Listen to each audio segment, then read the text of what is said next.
Hello, I am Pastor Lori Fuller with Palms Deaf Church. Welcome. This week is video 6, and we're in chapter 10. Oh, actually 16. We're in chapter 16. And within this chapter, we're going to be learning about what happened with this slave. And it was actually a female slave, and she was a psychic. She used a fortune teller crystal ball to try to predict the future. So if somebody were to come up, she would use her cards or she would use her crystal ball and try to tell them their future.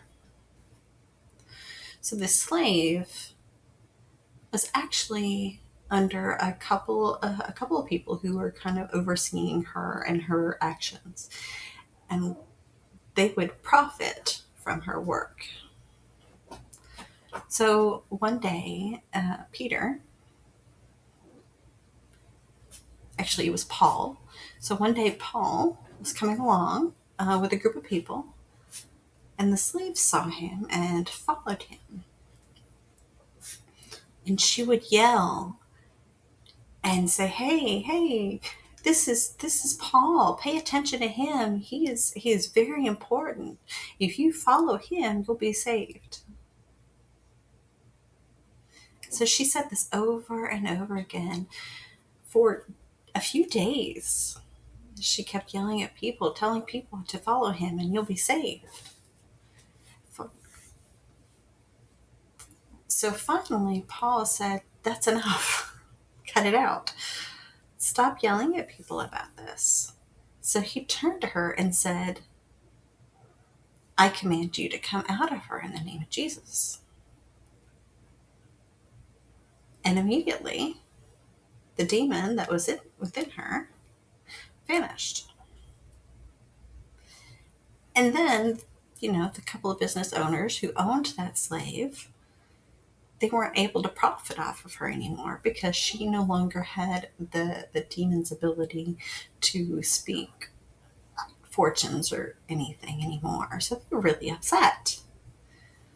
So they accused Paul and took him in, and they said, he's causing so many problems. He's disrupting the peace. He's causing chaos, and had all these accusations against him.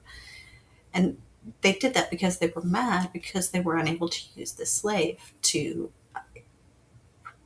earn money anymore.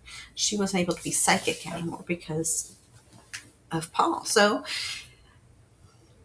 they accused Paul of being dangerous. And they said he's gonna cause problems and he's gonna ruin the world. So the people that were listening and they were starting to get curious. What's going on here? They wanted the judge to say, oh yeah, they're right. You're right. He's causing problems. We need to do something about this. You're causing problems. We need to do something. So after it was decided, the judge decided to take them and imprison them. So it was Paul and Silas together who were put into jail. And there was one jailer, a guard. And then during the night, it was middle of the night, there was an earthquake that struck.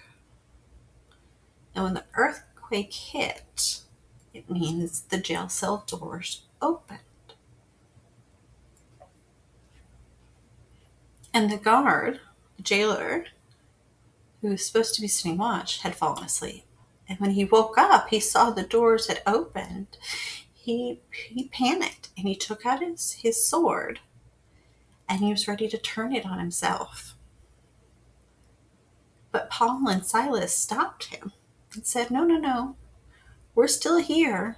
We didn't escape. We didn't run away. We're still here. The door's still open, but we didn't leave. We are still here. And the jailer was surprised. He thought, well, why didn't you escape? He didn't understand. And he thought, wow, you really must have that strong faith. That's really powerful. How can I be saved? So Paul and Silas told him to trust in Jesus which means the people in your family can be saved as well. They're a part of that. So Paul and Silas told the jailer and shared the good news with the jailer. So the jailer, his life was completely transformed. And then his family became believers of God, and everyone celebrated. Wow. That story is, it's hard, but can you imagine if the jail cell doors opened in an earthquake and you stayed put? And the jailer thought, when he woke up and saw the doors open, what's the point in living? Because I might as well die. My boss, once he sees everybody's escaped, I'm still here and all the prisoners escaped. And he assumed that they had left, but they didn't. Wow. He didn't expect that.